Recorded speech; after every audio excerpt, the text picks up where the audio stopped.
My hair wasn't playing nice, so I've got myself a California headband. Also, watch my left middle finger. Ready? Camera tricks.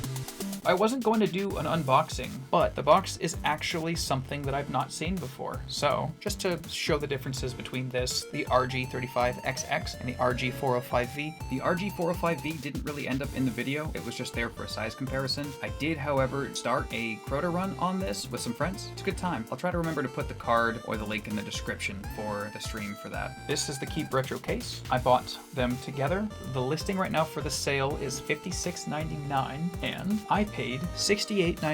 $69. Nice. That's cute. I like this. This is actually something that you could display. Oh, they're full color instructions. I didn't look at them at all for the 35XX. I'm not gonna look at these either, except to show you that they are full color. Love to see it. What else is in the box? Nothing underneath? Oh, it's in there good. We have an SD card reader, a cable. You know, it looks like charging and data, which is kind of surprising. And then a screen protector kit. I'm so excited for this. It comes with a temporary screen protector. I like that. Ooh, I like that a lot. That's weird. Purple. I think it's heavier than the RG35XX.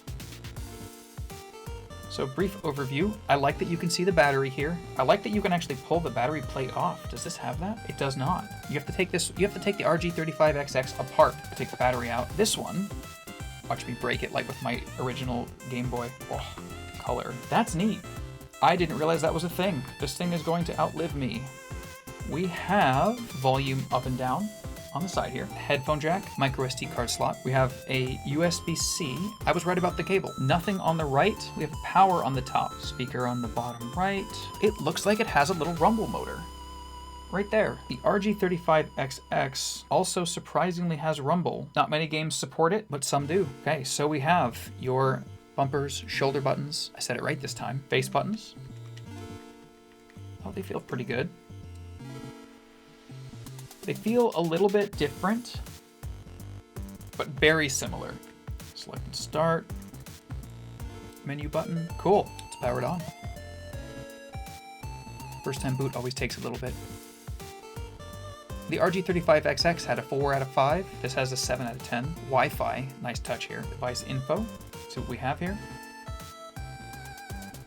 Not all too much in there. Themes. Let's go with Ava. Why not? Ooh. Since we're going all purple. Oh, that's funny.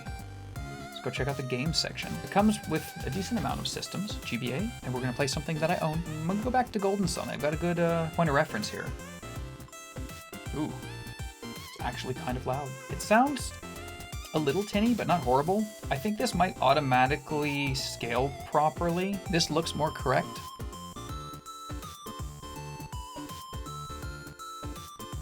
It vibrated.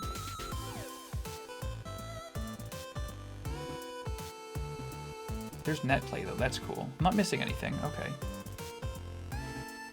Didn't mean to do that. Although, if this does do what I think it does, it should auto quick resume me back to my same spot, and it did. Cool. Quick resume works. It's a little tinny, it's a little sharp sounding, but not horribly so. I'm actually going to look at the menu, the instructions, trying to see if there's any other settings that I'm just missing. Okay, so one side is English, one side is Chinese. The colors seem a little bit saturated, just default. R2 is fast forward default, which is nice. I think you can change the speed of it. I wonder if there's some settings in the menu that I can mess with. Turn the brightness up a little, color, turn the saturation down a little. Just go one notch. I do really like high saturation. So it's a 2.4 gigahertz connection. Can I update through the Wi-Fi? Let's go into app. Oh, I know what some of these are. I think the Dingux Commander is the file viewer. Just go into RetroArch, see what we got here, if I can mess with the settings in there. Usually you can. Oh, I wonder which one I'm using. You know, we're gonna do a quick power cycle.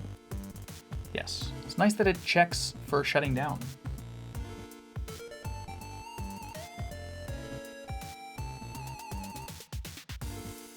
It does have like a kind of a whine to it. No, even that all the way off, it still makes a ringing noise. Let's go straight to switch pixel shift and see if that changes. Back into Golden Sun, see if the saturation's changed, if it looks any different. Yeah, it does, but I don't know. My first impressions of this aren't aren't so hot. As somebody who is autistic, having anything that has any sort of ringing that's constantly going off is kind of a problem. Even with the volume all the way down at the top here, it's still ringing. It's really actually quite loud. Yeah, I don't know if I'm gonna keep this one. I might be returning this. I can't change the screen stuff, and that ringing is incredibly distracting. I'm really bad at Castlevania. I'm not playing the whole boss, I just want to see how it looks. God, this is painfully loud. Volume's not even on. The screen to body ratio looks good. It's so close to the RG35XX though.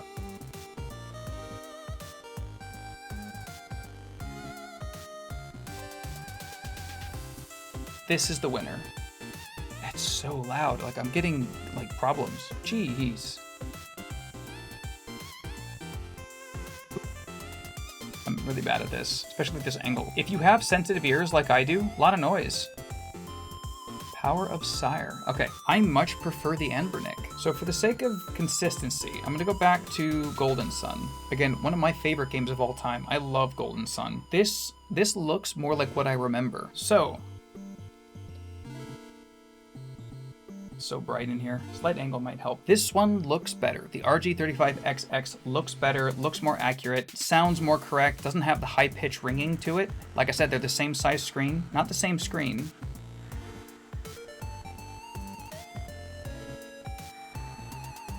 Yeah, there's no ringing on this one. All I can tell you for sure right now is that I'm gonna do another video on this, doing a more close comparison between the two, and that I'm not keeping the Miyoo Mini Plus. I can't handle that speaker sound unless I can fix it with some sort of a firmware or operating system adjustment. I can't deal with this sound. I have some thoughts. I've spent about an hour and a half trying to get the Miyoo Mini to look or sound as good as the 35XX, and I can't. It has some things that this one doesn't, some good, some bad. This wasn't meant to be a direct side-by-side comparison. Further. It's gonna get a little blurry. The RG35XX sounds better. Speaker is round, I don't know why, but it sounds better than the Miyoo Mini Plus. The RG35XX has like a very low hiss in the background of the sound when you turn the volume all the way down. To all the way down, there's a very, very low hiss, but I can't hear it from here, and I'm not gonna hear it from here. The Miyoo Mini Plus, on the other hand, has that same hiss, but it also has a high-pitched ring. Volume all the way off, I can hear it from here. I'm autistic, so I can hear it from here. A friend of mine came by to check this out with me. He's not. He can hear it from 2 feet away, 3 feet away. You know, a normal in front of you distance. And then from like right up against your ear, even when the system is in standby mode, it makes this ringing and it's obnoxious. Also, my only complaint about the RGB30 is that it's finicky with chargers. The Miyoo Mini is finicky with chargers. The Miyoo Mini has Wi-Fi, but the Wi-Fi is only good for NetPlay. I'm probably gonna do it on the RG405V. In fact, I would definitely do it on the RG405V. Another big complaint that I have is the RG35XX has the dot matrix as is. It looks right. It looks correct. It looks good. The Miyoo Mini Plus, I looked really hard. I could not find anything that looked anything close to this, which looks like the original. Not every time, but there's this one.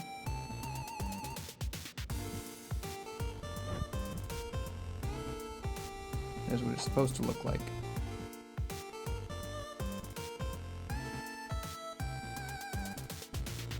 The color is also slightly off. This is slightly heavier. The Miyoo Mini Plus is also warmer. I don't know if it has to do with the battery. If you look at the top there, the Miyoo Mini Plus has more lights while charging in general. The RG35XX has some lights that come out the side of the screen. They don't bother me at all. I don't see them. The Miyoo Mini Plus does not. On the RG35XX, you press the menu button and then up, you get brightness. You press the menu button and down, you get brightness the other direction. You can go super, super ungodly bright. You can go so dim you can barely see it, which is really awesome. I love this. The quick brightness, you have to go all the way back to the menu to change the brightness on this, and I'm not doing that. I tried to find a shorter way to do it. You have the quick press, which gets you to this menu. It has the NetPlay. But in order to change the brightness, you gotta go all the way into the settings and change it here, which I really dislike. The saturation on this is not as good. I don't know how to explain it. It seems slightly just off, and then the net play thing pops up in the top right corner all the time. It's also slightly too small. The way my hands rest on it. This also died in between everything. I was only charging the RG35XX because I could. This actually was like about to die. Look at that, quick resume, right away. The RG35XX, on the other hand, it's like a 5-second press, give it a second. It takes a little bit. It comes back pretty quick, 10 seconds, I'd say total, but this comes back instantly. Then again, like I said, this goes into sleep mode. This kind of just turns the screen off. I don't think it's really sleep. Anyway, yeah, thank you so much for watching. Don't forget to like, comment, and subscribe if you want to see more. There will be more. There will definitely be more.